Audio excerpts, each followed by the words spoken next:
The Negro Justice League.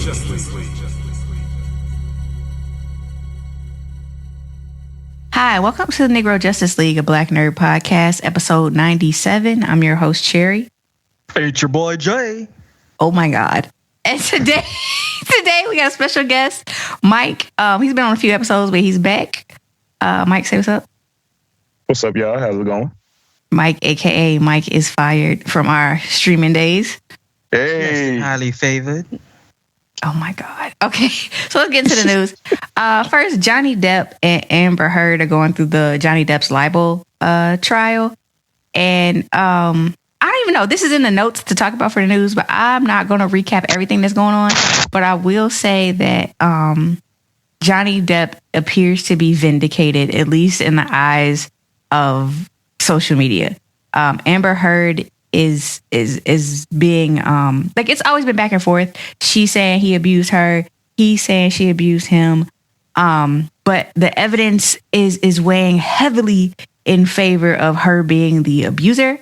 Her having, some psychological challenges or background that is perpetuating that, but still, doesn't excuse her from what the hell she's been doing. But she has been a menace to this man.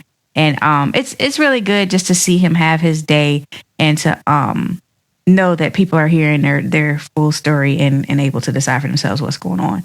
That being said, he's still lost all his jobs, particularly with Warner Brothers, who is still Amber Heard's employer. And so there is a petition that has 2 million signatures as of this podcast asking for her to be kicked out of Aquaman, because Aquaman, Warner Brothers makes Aquaman, and they also make all the Harry Potter stuff, and Johnny Depp lost his job with them a long time ago, which is why we have a new Grindelwald, but Amber Heard is still employed, and that ain't cool. So we're gonna see what's going on with that. Next, Jay said Twitter is owned by an African American, which is technically true. Elon Musk put up the money to buy Twitter, and if you don't know, he is from South Africa, so people on Twitter are getting confused saying he's black. And it's like, no, he's not black. He's just African American, because he is literally from Africa. I got a question. How do we differentiate between African Americans and African Americans? I do not identify myself as African American. Like, I recognize that somebody's talking about African Americans, they talk about me. I understand that I am, but I use the term black. And that was because my African ancestry has basically been forcibly stripped away from me through, centuries of abuse. And so I don't identify as African. But American feels touchy too. So I think black is fine for me, and that's what I use. When I'm talking about African Americans, I'm literally talking about people that came from Africa. But I don't know. I don't know what to do with that. Interesting. All right. I hate how you set me up for some stuff and then you just walk away from it. That is so wild. Do your news, bro. Do your news. Was that a setup? It was. Because you didn't say nothing. All you said was interesting. He had the question. Yeah, that's all. I didn't know how to give an answer myself. Golly. Man, come on. Speaking of other black things that just don't make sense, CW's Batwoman has been canceled in its third season, which is surprise, was the season where they had a black Batwoman. I'm not saying it's racistly motivated, but I'm saying CW is racist. We literally have learned about this probably very early on. It was posted on social media before it hit all the major outlets. So sad. I'm not going to lie to you. I have never watched one episode of CW's Batwoman. When Ruby Rose was on it, I tried heavily to support Javicia Leslie being the black Batwoman, but the show has been trashed and should have been canceled. But I do feel some type of way that they canceled it once the black woman got the chance to be Batwoman. So, yeah. If you are a black Batwoman fan, yeah, it's no longer going to be there. So no season 4. Enjoy what you got. Jerry? Raising Dion has been canceled. We did a review of the season 1 of this show, and it was one of the most painful things we have covered ever. It's produced by Michael That B. boy Jordan, should've and died. I wanted to like it because Michael B. Jordan's involvement. It was one of his first projects with his, production company and stuff. But oh my god, it was so bad. It actually got a season 2, which we refuse to review because we are not going to watch it At all. It's finally off of the air. So it wasn't even on the air; it was on Netflix. But you know what I'm saying? Like it was, whoo, child, it was rough. If you want your eyeballs to bleed, go ahead and watch that show. If you are somebody who actually watched season 2, go to our Discord. If you're in the Discord, go to our Facebook or Insta or Twitter and let us know if it was even better. I refuse to watch it, even if you did say it was better, because I'm happy it's canceled. But man, that first season, I'm all about little black boy joy, but I was purposely hoping every episode he was going to catch a bullet. There are people that enjoyed the first season. Like they watched it with their kids and they thought it was a great family show. They don't have good taste. I ain't supposed to care about them. Unless they're a fan of this show. Yeah, if you're a fan of this show, then clearly you have good taste, but you must have some masochistic tendencies. Kung Fu Hustle 2 is finally announced. Kung Fu Hustle, if you haven't seen, is a wuxia comedy martial arts movie done by Stephen, I forgot his last name. I want to say Stephen Ho, but I'm probably wrong. And it was a very major American international blockbuster movie because it was so funny and so good. So good, in fact, that it became a cult classic, and people have been wanting a Kung Fu Hustle 2 forever, and we're finally getting it. I'm very excited. It is probably, when I was like under 15 years old, because I don't know when the movie came out, but it was one of those movies I would watch all the time and always would laugh because it really is ridiculous. Have you ever seen Kung Fu Hustle, Cherry? Yeah. Yeah? Okay. Yeah, I've seen it, but I didn't see it until I was an adult, but I have seen it. Okay. Yeah, so Kung Fu Hustle 2 is going to be made. It's just being announced, so don't expect no trailers or anything like that anytime soon. But if you are a fan, it's going to be awesome to see what they do because every movie he's done has been really awesome. And last but certainly not least, Mr. Reading Rainbow himself, Levar Burton, is going to receive an Lifetime Achievement Award through the Emmys this year for all he has done for everybody with Reading Rainbow, with Star Trek, even with the Little Jeopardy situation that people are still salty about. So if there's one person who I think absolutely deserves all the accolades for what they've done without trying to make themselves more important than what they actually did, I definitely think LeVar Burton is part of that. So I'm really happy to see he's going to be able to get that time to shine again on a big stage like that. Mm-hmm. All right. Jared? Let's get started with the show. White man superpower hour. Oh my White man gosh. superpower hour. White man superpower hour. I was not going to say that, but here we are.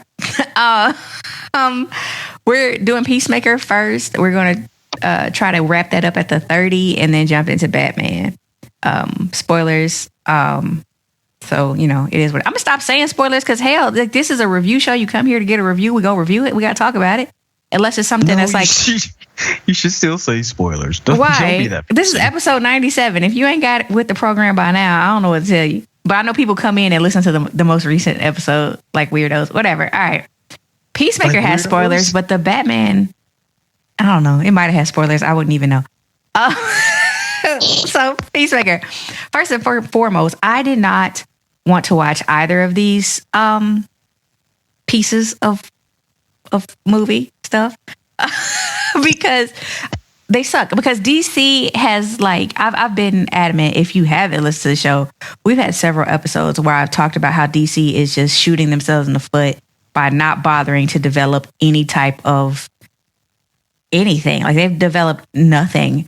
And so I just don't even want to be bothered with anything they put out.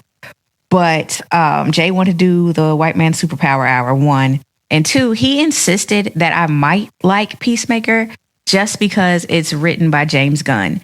And James Gunn did Guardians of the Galaxy, and I'm a big Guardians of the Galaxy fan. So he was like, just try it. So I will say, first and foremost, I did go back and watch The Suicide Squad. Like, I had already seen Suicide Squad.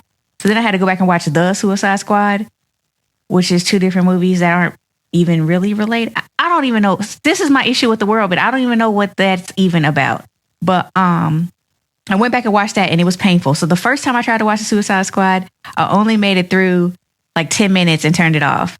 This time I said I'm going to take one for the team. I made it through the whole movie, and honestly, it got better, but it still felt like a waste of time. You did not like the newer Suicide Squad movie? It got better, but it still felt like a waste of time. Everything that DC does to me feels like a waste of time because they're not building anything. Facts. I feel like I'm just watching stuff to be watching stuff. Very true. I got to Peacemaker. Like, I liked Harley Quinn. I like her fight scenes were beautiful. I did not care about the starfish. You got Idris Elba in a movie, and I didn't care what he was doing. It was okay. It was okay. It was something to do. But I will say, before we start talking about Peacemaker, this show has hands down what I believe to be the worst intro of any show I've ever seen in my life. Which is hilarious. Exactly. It's hilarious that you feel like it's the worst thing when it has literally been actively proclaimed as one of the most ingenious, thought-provoking, like, talked about intros in a show in years. When I tell you, I'm an intro person. I don't skip the intros when I watch shows. I feel like the intro is part of the show, and I enjoy watching them. And I skipped it. I watched it one time, and I skipped it every single time after that. And I don't think I've done that on any show ever. It was like watching the drama kids from high school try to put together a dance. That's the point. And it was, Right. what the hell? It was the worst. I almost didn't watch the show because it was that bad. I was pissed after I watched the intro. I was like, y'all wasted my time. See, I'm the exact opposite. I hate intros after the initial, like, even the first show, I'm trying to skip on intros. So the fact that I was willing to watch like one or two intros or not skip through it was how weird and enjoying it was to me, because it was just so out of left field. I hated it. Hated it.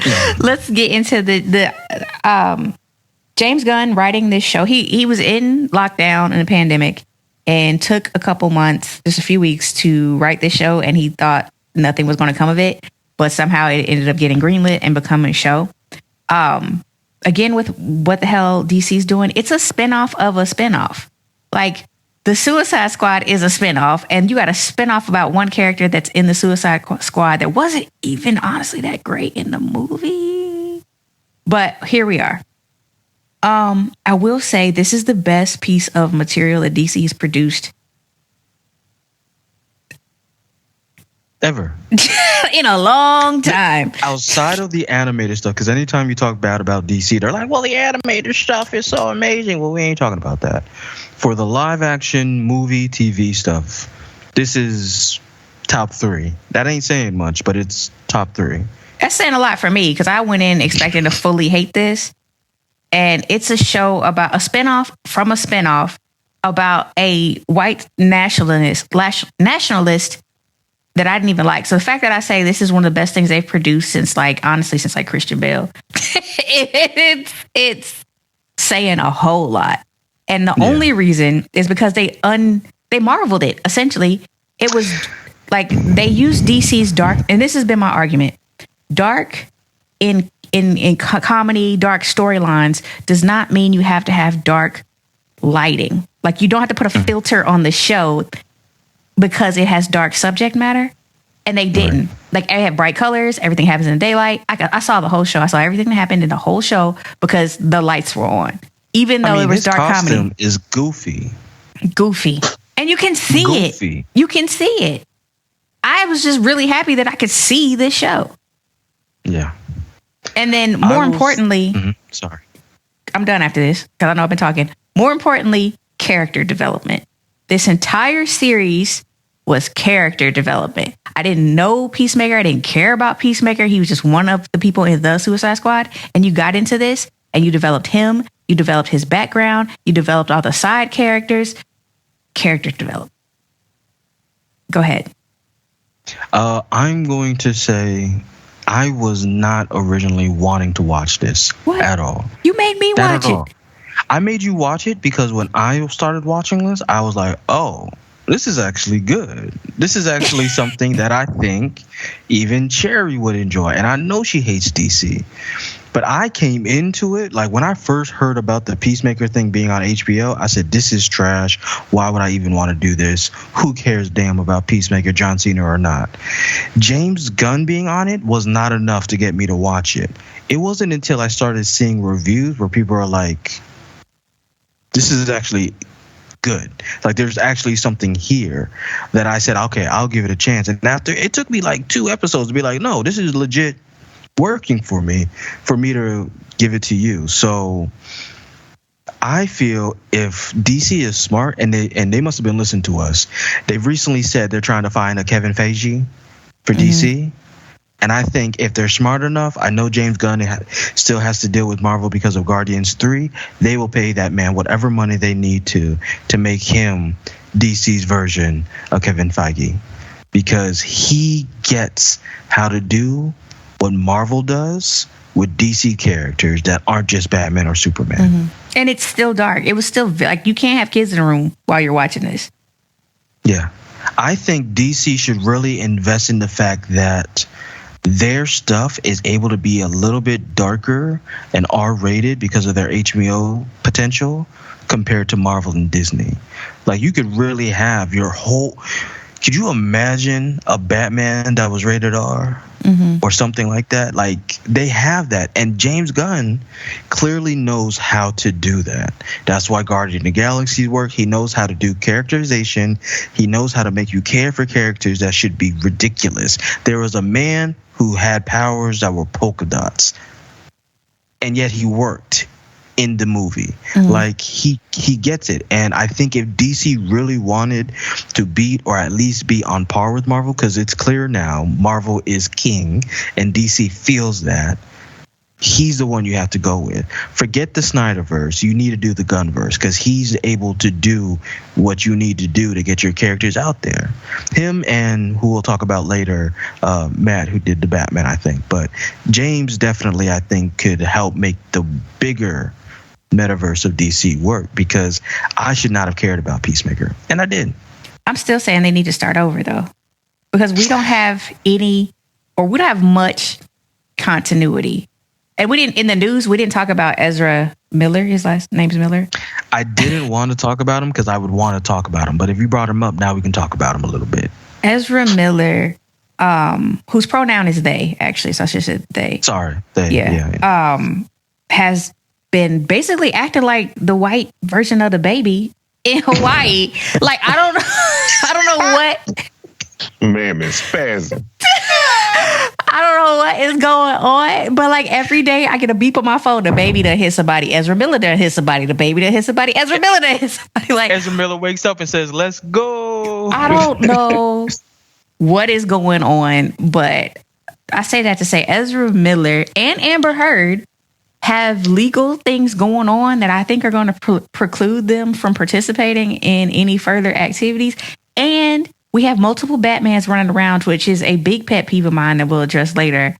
I think they need to find an anchor, much like Marvel did with Iron Man, and build your world from scratch. I've been saying this. You got to start from scratch. You can't just jump in the middle of a world and start some stuff.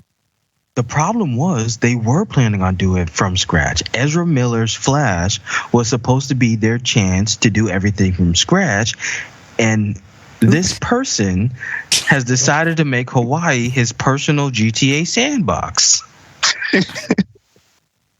To at the point, DC has talked about, do we even want to release the Flash? Because how are we going to be able to release the Flash next year if we can't keep using the Flash? Yeah, they're using Michael Keaton as Batman, which I love. Oh, it's a Flashpoint? Yeah, Flashpoint. Okay. So, do I think the Flashpoint movie is probably going to come out? Yes. Why? Because Michael Keaton's a part of it. Ben Affleck's still a part of it. That's a great story. It's pretty much done. But I do think unless Ezra Miller is able to really take care of what they need to take care of, it's gonna be bad. It's going to be a bomb that is going to be used as the new reset. Like they needed to use it to reset. You know what I mean? So it has to happen, but it ain't gonna be the huge thing that they were hoping it to be. It ain't gonna be the Aquaman, Wonder Woman. It's not, because Ezra has been tripping.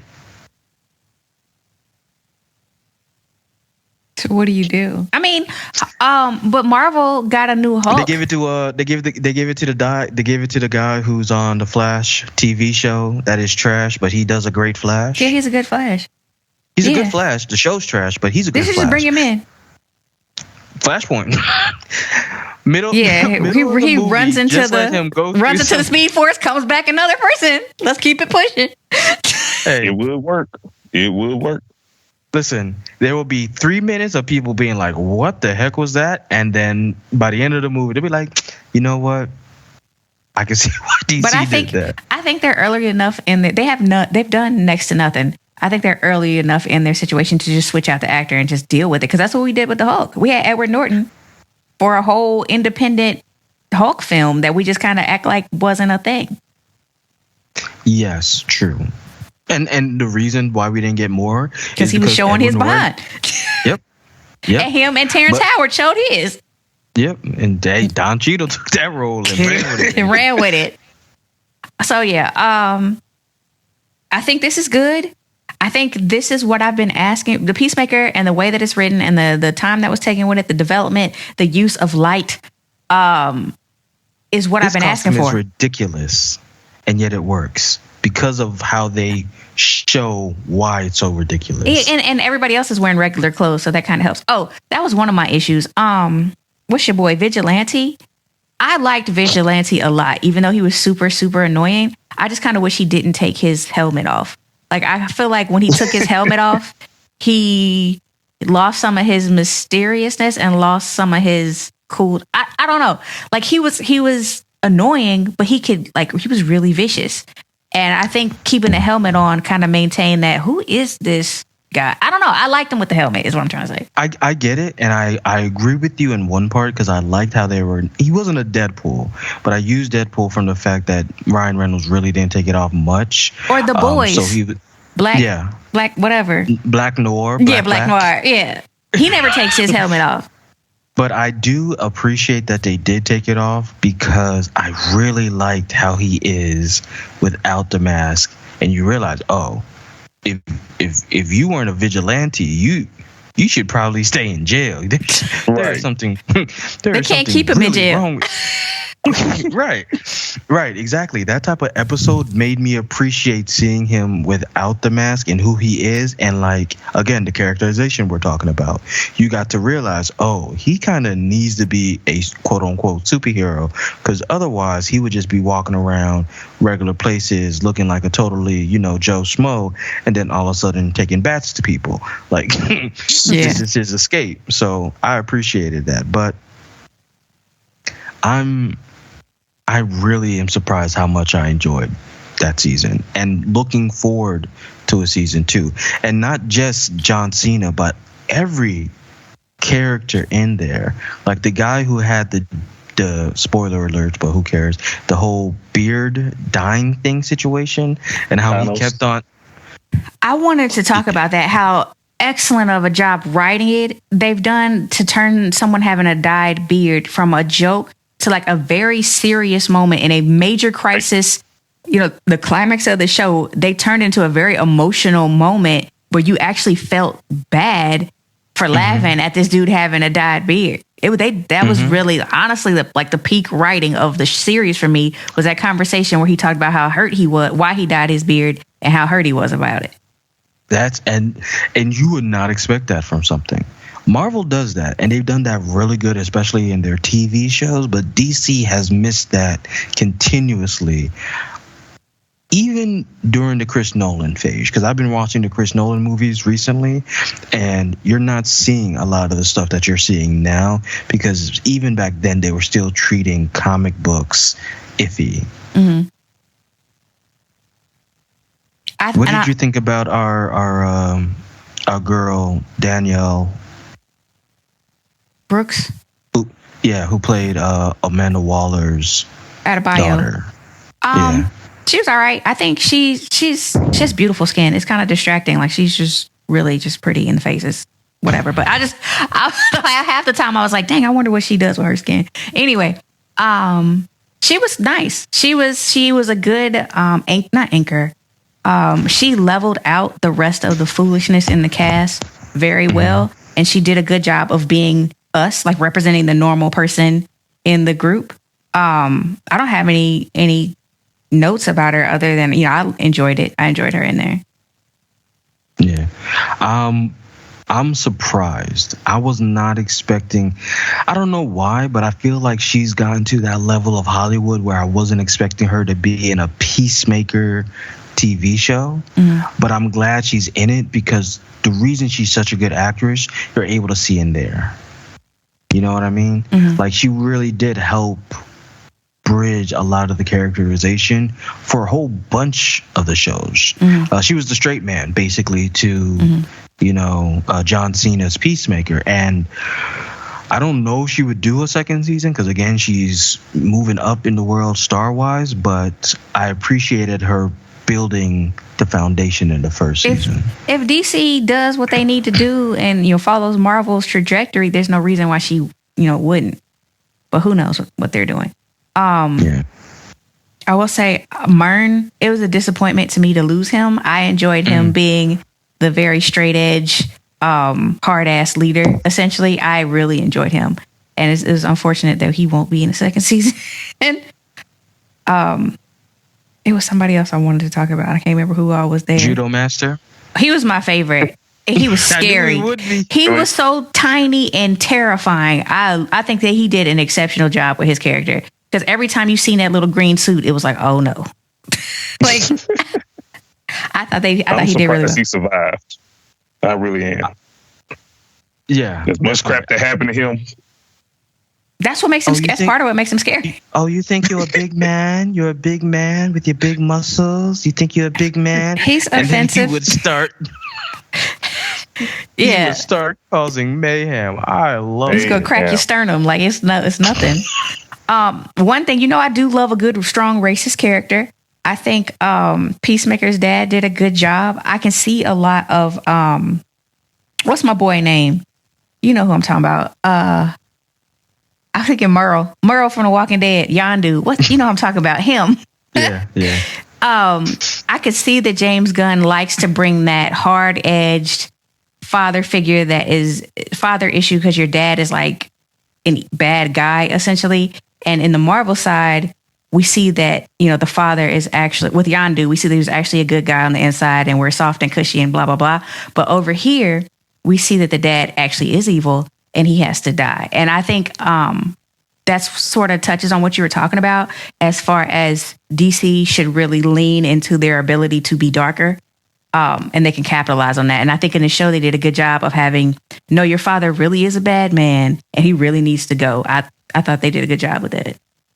I think one of the episodes I really loved, I can't remember it, when they were all kind of being like, Peacemaker, your dad's like not just a racist, he's like the racist. Like he is Captain Racism. Yeah. Like he goes to jail and all of the neo-Nazis in jail feel like it's Christmas and they just seen the Pope. And, the T-1000 guy, I never know his name, but he'll always be the T-1000 guy. I think he did a great job on it. I think we should probably ask James Gunn, what is his relationship with his father? Yeah. Because the way he talks about dads feels very specific, but he does it in such a good way.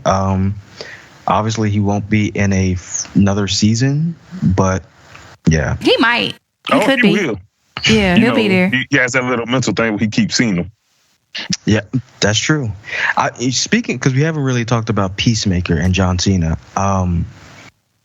I've never been a big wrestling fan, but I really do think I like John Cena as an actor. Off of this. I think he did a great job from this. One thing is his body is shaped so weird, and I think they actually said it on the show. And it's like distracting because he is just Bill weird. But I think he did an excellent job of like delivering those. He's being dead serious, saying the most wild, obscene stuff, and it's hilarious. If he wasn't as old as he is, because John Cena is actually a pretty old guy. I think he's like almost already close to 50. I could see him having a better career than Rock, Dwayne Johnson, because Dwayne Johnson only just plays himself, which is fine. But I see John Cena really being willing to do more than just him and being vulnerable. Like, I would have never seen, like, Black Adam's about to come out, and I don't expect anything like this that I saw in John Cena doing Peacemaker. Oh, and I do want to say to that, I like his relationship with Adebayo. It's unexpected, just the way that the nature of who they are as individuals. It's a very close, innocent. There's no sexual undertones or nothing like he is with the others. I thought it was I enjoy the relationship a lot. Yeah, all right. I agree. That's why I want to see a second season. You ready to rate? Yeah. All right. Mike, A through F.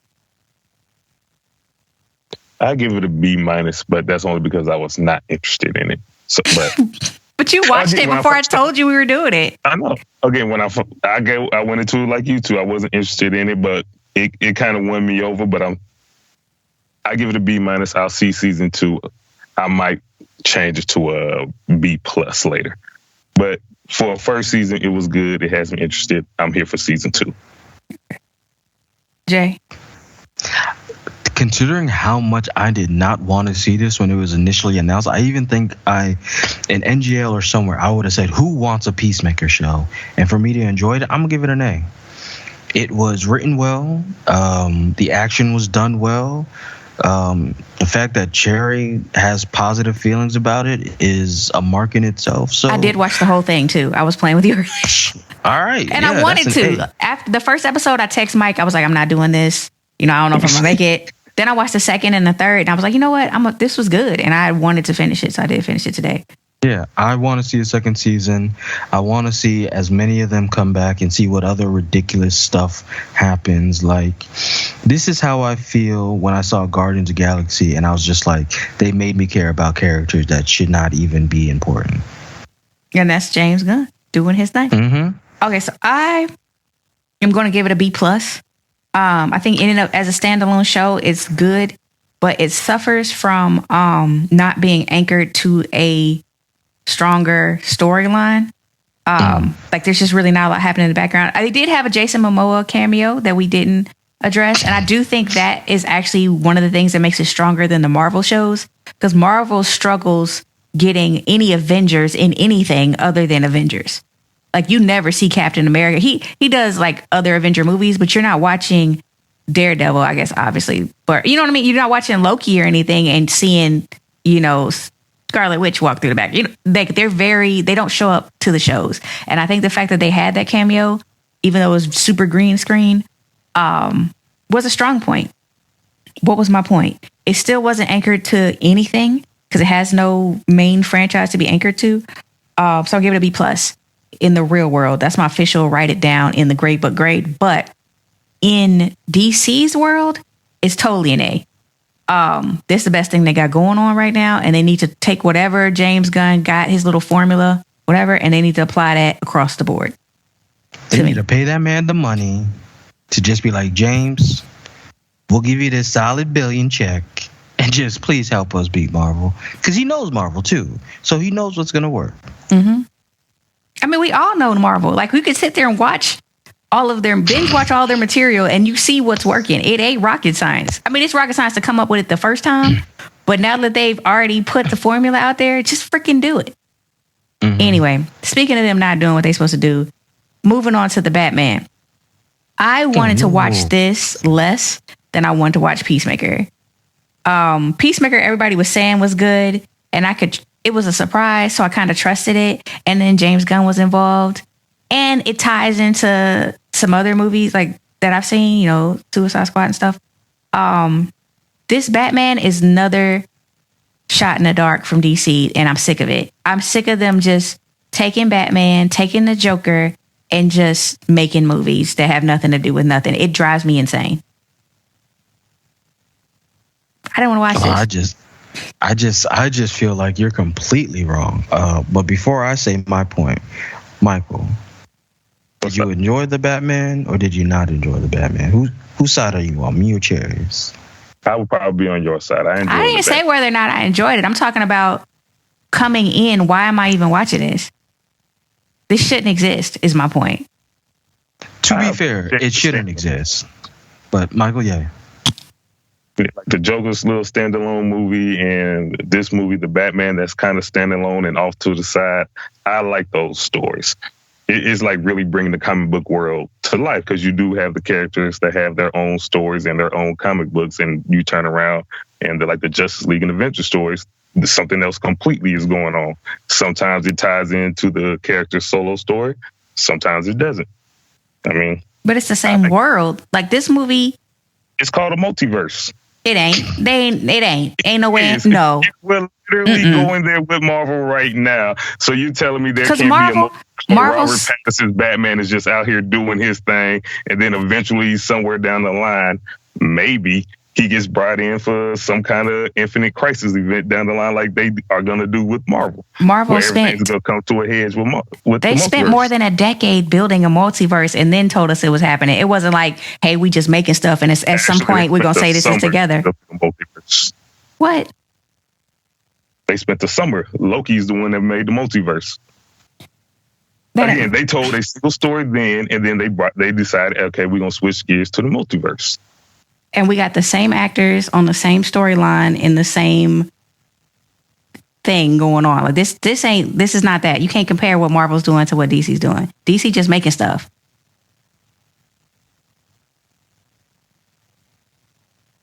I think I agree with Michael because I do like the Elseworld idea. Like, if you're not going to be able to do what Marvel's doing, and DC can't do it, they don't even have the time to do that, then at least give us interesting stories with characters. Outside of the fact that I'm tired of them just using Batman and his stuff, like Joker, I'm sick of it. I am. I agree with Cherry with that. I do like the fact that they're like, hey, if we can get an awesome Batman movie, screw it if it don't tie to anything right now. We can still have the generic main universe, but let's do these other things, these Elseworld type titles. The problem is, I think because this Batman movie is going to do so well, they're now going to try to make that the introduction to whatever new universe after Flashpoint, which I do have an issue with. But I'm not necessarily having a problem with them doing. I think that's the thing they could do that Marvel can't do, because Marvel has built something that is so uniquely tied to everything. I think it would be awesome. They're like, hey, you like doing main Batman in the movies? All right. If you want to do Elseworld with Batman, we got this Batman. We got, 1982 Victoria Batman, or we have Superman, the Red Sun. I think that would be a really great way for DC to do something again, just like being darker would be unique. But again, I don't think that's their plan. I just think once Ben Affleck said, I'm going to rehab and I never want to be Batman again, this is what happened. And that's my point. You can have different Batmans. Well, you can tell different stories, but you have to have a plan. DC has no plan. This is all just coming out of nowhere. There's no organization. There's no continuity. They're just making stuff. Right? You're not wrong. But I don't like that. Y'all hear me and like it. I'm just saying I don't like it. You're not wrong from a DC standpoint, and then I'll let Mike talk. But this movie I think was amazing. So I haven't talked about my opinion on the movie yet. I'm talking about my opinion on why are we here. Yeah, you're conflating my annoyance with them making it with my opinion of the film. I haven't talked about my opinion of the film. I'm saying they shouldn't have done this, whether or not you like it. Michael? All I was going to bring up was the fact that in No Way Home, they took two Spider-Man movies that had nothing to do with anything and somehow incorporated it into what's going on now with Marvel. Because they were made before they got a plan. All right, so what? So DC has no plan. Like you just said, they were made before they had a plan. DC has no plan, so they made the Batman. Again, we could use it later, maybe. If not, whatever. We still made a dope Batman movie. So they need a plan. That's all we're saying. Okay. So the film, like y'all so in love with this movie, y'all can't hear no criticism about what the hell DC's doing now. I said the movie was good. I said I was in love with it. All right. The movie to me, I don't know if y'all watched this, but at some point I streamed, I think all of the Telltale Batman games. There's 2 of them. And this was pretty much that game in live action to me. Like some of the scenes were even like Falcone Very getting close to kicked off a verbatim. building that happened. The mayor getting shot up. Like a lot of it was. Did you say verbatim? Is that what you said? In terms of like the words used and everything, yeah. Yeah, okay. I didn't know if you said that or if I made it up in my head because that's what I was going to say. Yeah, it was like, I don't know. I don't read the comics enough to know why they're that closely related. But if you enjoy the Telltale Games Batman game, it's pretty much this movie. It gives you the detective Batman. It gives you a very similar storyline with the Riddler doing what he does. It's the same thing. I don't know why, though. I don't know, Jay, do you have any reason why that is? I don't know.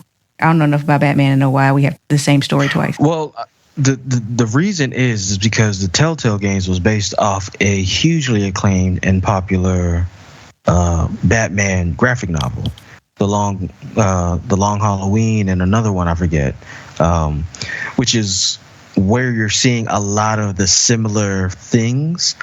And I think the Telltale Games, because video games are just such an amazing way of pulling out how to do stuff live actions, quote unquote, was used. Just like how in the Batman vs Superman games, movie, you could clearly see they based Batman a lot on the Arkham Asylum video games, the Arkham City and everything.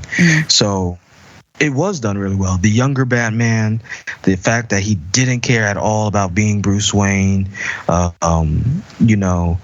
his secret identity is not that secret because he's not really good at being Batman, but still trying to figure out the kinks. The no man's land aspect of him being like year one Batman, all of that were in those Telltale games, which is what made them so popular, which were based on series, which is why I liked it. The first 15 minutes of the Batman movie, I think, was some of the best Batman I've seen in a really long time. I want to say all of the Batmaning is the best Batmaning we've seen in quite some time. Like I said, I like him being a detective. I think we have lost that for a while. I liked his darkness mannerisms, even though I couldn't watch this movie during the daytime, and I was annoyed with that. Like I couldn't see anything trying to watch this with any lights on in the house, and I have strong opinions about not being able to see a movie. But what was my point? I was not crazy about the Bruce Wayne. I understand that the Bruce Wayne he portrayed exists and that people vibe with him, but my personal preference for Bruce Wayne is for him to have it together. I like my rich playboy pretty Bruce Wayne. I don't necessarily like this emo Bruce Wayne. And I expect y'all to disagree, but I'm just saying that's my personal opinion. Now, see, I don't disagree with you, but I think if we look at the way Matt Reeves did the Planet of the Apes series, I think that's what we're going to get with the Batman series. Like, if you remember how he did Planet of the Apes, you did the first movie, you spent most of it with the humans, and like the last 30 minutes, it was the monkeys. Then you go to the second movie, it's like split half between the ape world and half with the humans. Then you get to the last movie, it's basically just the apes. Like you got little parts with the humans, but it's basically just the apes. And I think that's what we're getting with the Batman franchise, but in reverse. This movie was basically all Batman. Like technically you only saw Bruce Wayne twice. That was at the mayor's funeral or the commissioner's funeral, and when he went to go see Falcone in the Iceberg Lounge. Other than that, you can say it was Bruce Wayne when he didn't have the mask on, but even at this point, he thinks he's Batman. Bruce Wayne is a secret identity. So I think as the movies progress, you'll see more Bruce Wayne and see more of the transformation into the Bruce Wayne you want. But I think that was purposely done. So I don't necessarily disagree with you not liking this Bruce Wayne, but I think this Bruce Wayne is going to change. I hope I'm you're agreeing right. with you. God, I hope you're right. Yeah, I'm agreeing with both of you. I did not like his Bruce Wayne, but when you see the end of the movie and what characterization he had to get to realize what a Batman should be, that's what made me realize, okay, this is how we get the Bruce Wayne that we're thinking about. The Bruce Wayne that I think, even though I think the Chris Nolan Batman is severely lacking compared to this one, that Bruce Wayne I do think by Christian Bale was done really well of how to use that type of character to support the Batman. I think Christian Bale's strength, and I've said this before, comes from American Psycho. I think he brought that same, yes, I'm rich and yes, I'm dressed well, but I will kill you. He brought that same attitude, even though Batman didn't kill people. And I think that's what I look for, and that's what I need. I need the pretty boy player, but two separate identities that Mike talked about. Hopefully, we will eventually get. Alfred, we can talk about Alfred. Alfred is always one of my favorite characters, and when he's done well, he's exceptional. Wasn't crazy about this Alfred. What's his name? Circus. Smeagol? Huh? And Andy Serkis. Yeah, Andy Serkis. He is too grungy for me. I want an official, real deal British butler. Like they take themselves very extraordinarily seriously. Like there's a whole code of ethics. I want that. I want super high end, and I want him to be respected. I don't like this. You ain't my daddy stuff. I can't. I want even if he said it, I want an Alfred that wouldn't tolerate it. Like this just wasn't an Alfred that I want. I'm going to be on the opposite of this. I have never understood how posh, extremely upper class Alfred could be okay with who Bruce is as Batman. You should have watched Bel Air, because we could have talked about Jeffrey, because Jeffrey is that guy. But I'm not saying Andy Serkis's Alfred was necessarily good. And I think part of the reason I didn't care for him too much is the same reason why I didn't care for or didn't see too much of the Bruce, because Alfred interacts with Bruce. He doesn't really interact with Batman that much. So if you have a movie with 90% Batman, you're really not going to get that Alfred that you want to see. And I think part of that character is also about helping Bruce look a certain way. But I do like the fact that this Alfred, which you've seen more in the Gotham series, you saw it a little bit more in the Batman vs Superman, is like, how could this man be okay with what Bruce does as Batman and also be his number one ally outside of, Commissioner Gordon or Police Officer Gordon? I think you can totally do it. You can have a dude that keeps his suits crisp and fresh and, does his job, but also will disappear you. I think you can totally do them at the same time. And I think it was done well in Bel Air. And I think you should have watched that. I'm not saying that he should. I'm not saying that he should be super high moral standards. I'm saying he should be more fresh with his butlering than this one was, because somebody got to keep butlering. Exactly. Period. Somebody got to keep the lights on, and somebody got to keep this boy fed. Like, I want more of a professional butler, even if you on the side mercenary, like Gotham did. Gotham did it well to me. That Alfred was still very much a butler, but also will take you away from here. And I like that. And that's because Gotham was mainly Bruce Wayne. I think you get to see that type of Alfred when you get to see more Bruce Wayne. Because the only time you saw this Alfred, he was taking care of the house. I did like the fact that the house wasn't just him running everything. Mm-hmm. There was maids and people. He was taking care of the accounting stuff. He was making sure Bruce was getting his berries. He was bringing him coffee while he was doing, like, you did. But he wasn't doing it with a tray. Like, I don't want you to say, oh, there's berries on the table. That's not what your butler does. You got to put it on a silver platter with a napkin and say, Master Bruce, here's your berries. If Master Bruce ain't even acting like Master Bruce and only Batman, you don't get that chance to do it. I hear you. All right, we got to keep going. Go ahead, Mike, real quick. I was about to say, just my little Alpha take. I'm in between you two. I kind of like it. I don't like it, but I feel like we didn't, like Jay said, you mostly see him interact with Bruce. And because we didn't get a lot of Bruce, I feel we didn't get enough Alpha to really judge him. So I'm willing to give him another chance. I have a hard time seeing Andy Serkis clean up enough to even be somebody butler. That is actually my big issue. The gangster Alfred. I can see him rolling up with a shotty. Yeah, I don't see Andy Serkis as a good Alfred, but I don't think the portrayal of this Alfred was necessarily bad. I would have still very much preferred a Jeremy Irons type Alfred if we were going to do it in this movie. I think that's fair. I had something else. I'm gonna brush over Catwoman real fast because. Oh no. And I'm gonna say this. I'm gonna say this first and foremost. I do not like Zoe Kravitz as a human being. What? I don't. Wow. I don't. And so that being said, wait, y'all don't know about Zoe? Don't make me read Zoe on the podcast. Huh? I mean, I know about most recently what she said where people are like, Zoe, you just... I mean, she has a long history of anti-blackness, even though she is a Negro. She does not have any Caucasian parents. She's, just talked about how she didn't identify as black and she wanted, whatever. That I get it. You hate yourself. That's fine. But more recently, with the Will Smith situation, she felt the need to comment on how, she was on the wrong side of that argument. No matter how you feel, there was a racist side and there was I have an opinion side. She was leaning to the wrong side on that argument. And because she did, Twitter went well out their way to pull all types of receipts about how she was lusting over Jaden Smith. Mind you, Zoe is the same age as us. You and me, Jay. She older than Mike. Zoe is our age. Jaden was 14, 15 at the time. That's a boy. That ain't no grown man. And there's interviews of her talking about that's her soulmate and her, it's, I don't care whether or not his parents allowed it.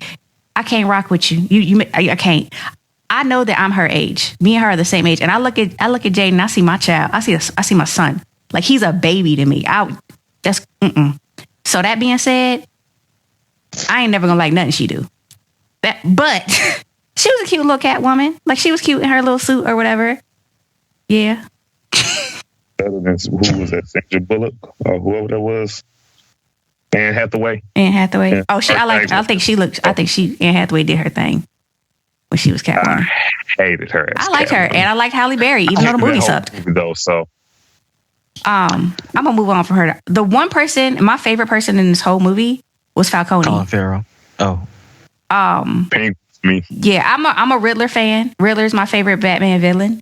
I enjoyed what he was doing. I like that they turned Riddler into Saul. I like that. Claims with words, so I see why you like the Riddler. I think they turned Riddler into Saul, and I love Saul, and I love Riddler, and so I could rock with that.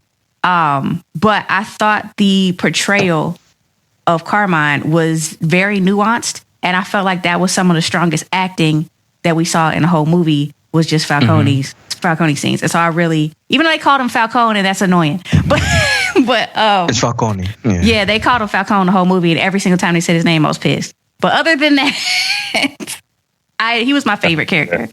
I'm gonna agree with that because usually, and I forget the gentleman's name, and I'll look for it later. But the gentleman who played Falcone is usually given a more of a lighthearted role. He's kind of not seen as a So the way he played Falcone was like, this is a man who knows he owns everything in this city. There is no danger to him. For you to be like, oh yeah, you know what? You think your father just helped me because of the goodness of his heart? Like the way he talked, the way he moved, the way everybody treated him, the way he interacts with Selena. When that one officer said, he doesn't work for us. We work for him. He has been the mayor for the last 20 years. That was powerful. I'm kind of sad he ended up getting shot and died. They would have liked to see him more, maybe, but it was a really well done Falcone. Yeah, he was delightful. I just want to say this about this so-called detective movie. And Cherry, when I told you need to, whenever you watch the movie, to let me know so I could tell you my one big problem with this movie. Oh yeah, my bad. I just finished this morning, so. So that's why when you said you hadn't watched it yet, I was like, okay, that explains a lot. But for this to be a freaking detective movie, I just want to know how no one asked where the pictures came from. Like they got two sets of pictures. They got when the mayor died and they found like the pictures that the Riddler left of him leaving out of the Iceberg Lounge. No one asked where the pictures taken from. And then when the commissioner dies, or right before the commissioner dies, and they found a little thumb drive, and all the emails go from Gordon's like account or whatever out to everybody. They get more pictures from the same angle of the commissioner coming out of the iceberg lounge. Once again, no one asks, where are these pictures being taken? And what happens at the end of the movie? Like you said, Falcone gets shot. And guess where he was? In the place that the goddamn pictures came from. If you would have just asked that simple question in the movie, where are these pictures coming from, the really gets got, and it's not a movie. And you would think Batman, the first thing Batman would do is walk over to the angle of the camera. That's actually part of the game. I think that's part of the Telltale games is like, you got to stand. Yeah. See, and so like when they first got the pictures, I was sitting in the theater waiting for someone to ask the question. And then when it didn't come, I was like, okay, whatever. Then the second set of pictures came. And I was like, all right, now somebody got to ask the question. Never got asked. I let it go. It kept going. And then again, he shoots Falcone from the window. And they were like, oh, wow, this is the Riddler been here the whole time. All y'all had to do was ask a simple question. I think the Riddler's performance brings up, and we about to wrap it up because we about to be over time. The Riddler's, watching this, my thought, and enjoying the Riddler, I think the way that they could build their world is to focus on the villains. Batman's strength, some people watch Batman for Batman, but the strength of Batman has always been the surrounding cast of the villains. I think they did a great job of not retelling Batman's origin story in this movie. Because I told y'all, if I got to see Martha and them get shot one more time, I'm going to have a freaking fit. So I didn't have to see that, and thank God. I think they could really dig into all the supporting characters and branch out on those. Like, let Batman be the anchor for the story. And so we can come back to Batman for the movie. Maybe even branch out on some television series or something about the way that Gotham kind of focuses less on Batman. Huh? They got an HBO Max series coming out about Arkham Asylum. Yeah, I think that would be the smart thing to do. Oh, and I did like that Peacemaker tied us in every now and then and reminded us that like they were from, like there was a comment from Adebayo about we should move back to Gotham. And I was like, oh yeah, this is a DC. Like I totally forgot. So I think tying things in through what's going on in Gotham might be the way to go for them. Not sure that DC is smart enough to actually do it. All right, we need to wrap it up. So I'm going to give it a grade. It's a B. I know I was ready. I watched half of it and I was like, this is good, but I didn't want to watch the other half. So I wasn't tied in enough that I cared how it ended. I couldn't see a lot of stuff because everything was black. But it was a decent Batman. And it was decent. Most of the characters did a good job. There's some great acting going on. It's better than everything that else they've been producing outside of Peacemaker, maybe. It was all right. It's a B for me. Michael? I would give it a B plus. I'm a little biased because Batman is one of my favorite characters, but I did not trust Robert to do a good job, and he did decently. So I give it a B plus. It's weird because I gave Peacemaker an A, but I think I gave it an A because of it. It had no right to be that good. Batman, we know Batman, and we've seen enough Batman movies and Batman characters to know what a good Batman is. I liked it. I really, really, really did like it, but I think I'm going to give it a B, almost a B minus. And the reason is for two. One, the Bruce Wayne thing that I kind of didn't like until the end. Two, I don't know if I really like the Batman costume, which I think is a big thing for me. Oh, could you see it? Because everything was black. I didn't see the damn costume. And you know, there's a way that Robert Pattinson does his Batman and the slow walking that I've seen it twice. Once you kind of see it, it kind of gets annoying in a little bit. But it is a good Batman movie. It's one of the top 3, I think. But as a movie and all the Batmans we've seen, I kind of even like Ben Affleck's Batman, at least in BVS, more than this one. So, action-wise, so I hate that Batman. I will always die for that Batman, not only because it was the most comic accurate Batman suit I felt, but that 10 minutes of him beating all those dudes up when he was trying to beat Superman was the most Batman-esque I've ever seen Batman fight. So I will never not love that. Everything else was trash, but that was just great to me. And I didn't like the Catwoman aspect of it. Not because of Zoe necessarily herself, but I know the story and it didn't do enough for me to make this like, if we're going to compare this to another Batman movie, I still think Batman The Dark Knight is better. The Dark Knight is a standard for Batman. They haven't made a better Batman. They haven't made a better DC movie since The Dark Knight. And The Dark Knight, if you watch it now, definitely has some flaws, especially The Dark Knight Rises really has some flaws. But I watched both of them like almost a day or two apart, and outside of the Batman suit and stuff like that, if I give The Dark Knight an A plus, especially back then this is still a B. But we hadn't seen at that time how serious and mature a superhero movie in general could be, and we hadn't seen a superhero movie done very well. There were a lot of them, but they weren't made like blockbuster films. You know what I mean? And that one was a Batman movie that was made like a blockbuster action film that happened to have Batman in it. And I think we were all shocked by it when it happened. And that's what made it so amazing, because it was almost revolutionary at the time. Now a lot has been done since then and we have higher standards. But DC hasn't risen to those standards since then, to me. Yeah. Yeah. And I think another reason why I don't like this is kind of what you said, so I don't really want to make an agreement with you, is where does this fit? For it to be such a great Batman, where does this fit? Because it don't fit with Peacemaker. It's on a standalone island. We watched two shows that came out at the same time, and they're not even remotely related. From the same company. Same time frame, same time. All right, we got to wrap it up. So, as always, we're always looking for new guests. Thank you, Mike, for volunteering and coming and chat with us today. Subscribe to us wherever you're listening. Essentially, subscribe. I ain't about to list them because you already listening. Follow us on Twitter at Black Nerdcast. That's Black Nerdcast as in podcast. Like us on Facebook at facebook.com/Negro Justice League. Check us out at negrojusticeleague.com. Follow us on Twitch, even though we ain't streaming, at Black Nerdcast, and rate and review us on iTunes.